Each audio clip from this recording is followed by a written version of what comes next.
Gaze calls it the best segment on any show I don't. in the 21st century. No. We just call it Turn It Up. We all here say... Oh, get the chair.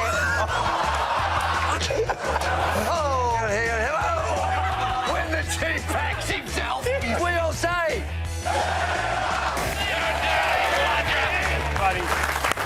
This is... Chief, it's been another busy couple of weeks, and we all know when you go to the playground, there's certain activities we know they're designated for the kids. But when adults see it, they go, geez, I wouldn't mind having a bit of a crack at that. That looks like fun, doesn't it? Well, you're not allowed to be on there. These things are built for the kiddies, and they're built for the kiddies for specific reasons. And if the authorities don't come and give you a tap on the shoulder and say, hey, that's not for you, well, then the karma bus comes along and sorts you out. Here we are. We're at the here. Bam! Oh, jeez. Flushed her. Absolutely flushed her. That's KO. That is... But they're built for the kiddies, and when the adults start encroaching on the kiddies' area, we all here say... Now, speaking of adults getting involved in kids' types of activities, sometimes it's great. When the young folk out there, we can learn a lot from the youth out there and some of the activities, in particular the BMX. You know, the BMX, we see it at the Olympics these days, they're all very, very young, Chief. Yeah. But isn't it great when the older folk join in and they want to take some advice, they do some learning? Well... Just want to be very cautious to the older folk out here. If it has anything to do with physics, then perhaps give their advice a bit of a miss. You're good. Good. That's plenty of speed. That's plenty. Plenty of speed. Faster.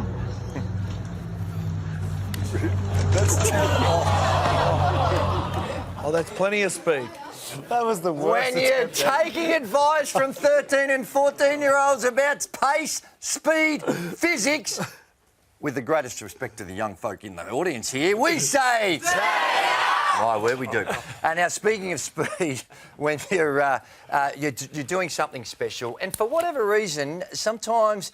And we're here on the bounce, we have a lot of challenges as we go out there and we think, how easy is this? But when you actually get there, it's a little bit tougher than we all thought. And when it involves jumping into water, it seems like we have greater confidence about what we're going to do. But speed is very important and understanding your limitations. As we go and we think, I can do this, I'll jump in, a nice dive into the... So the old fella says, I'll have a crack.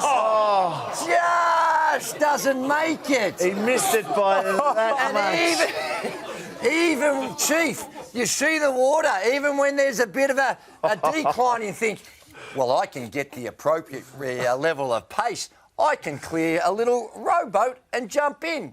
Maybe not. Here we go. Jeez. Look, it just didn't quite get the pace right. So when you're out there and your mind is presenting checks that the body can't cash, we all say... My word, we do. That's great. Now... Too funny. You know, when blokes, handymen, we're out there, we think we know it all. Well, we don't need the instructions. How hard can it be? And when the missus, the wife, comes and gives you a bit of a hand, you don't want to hear it.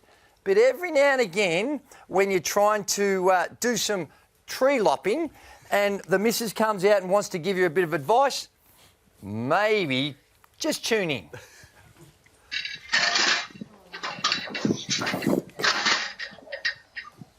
Make sure it's clicked in. Yeah, it is. That one looks locked. This one's not locked. It's not This locked. is what happened to me. Oh, it's happened to her. See how that's not locked? Just listen. Did I just tell you that? I just told you. Is that enough? The limp. Bruce Stanley.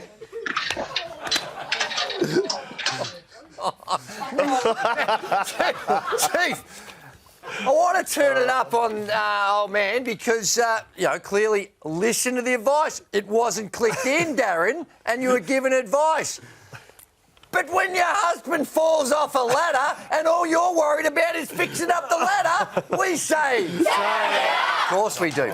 But, hey, wives, don't you get too cocky out there, because we all know that when you're out there and you're putting minding your own business, working along nicely, everything coming together, and then the wife says, I can help here. Rather than asking for help, just jumps into the task. Doesn't even ask for help, Chief. Not always the best policy. Here we are. I'm going to give him a hand. Bang! Oh, hang on. Bang! What the hell's going on here? What are you doing? I was trying to help. Of course you were. Bang! Bang! What about when she's going? she's just laughing. We respect the fact that you want to give us a helping hand, but when you don't help and the help's not required and you take out hubby, we say... Now, let's finish here with this one. And it's kind of sombre. When you go to... when someone passes away, you have a funeral. And when you're in charge of running the funeral, there's a lot of costs involved. I hope this gets cheery real quick, Andrew. Well, there's a lot of costs involved. And this is giving advice, Chief, because that's what we do here. We don't just sow some of the absurd. We try to give advice and directions. And there are certain things you can cut some corners on. But when it comes to the coffin, they give you... Oh, no. Oh, no. No, it's true. Are you saying... They give you packages that you can take. And clearly, you get what you pay for. No, this is serious because people have to make these tough decisions. My advice is don't skimp on the coffin. Here we are, we're out here. We're just trying to take this out here. What's going on here? Oh, no.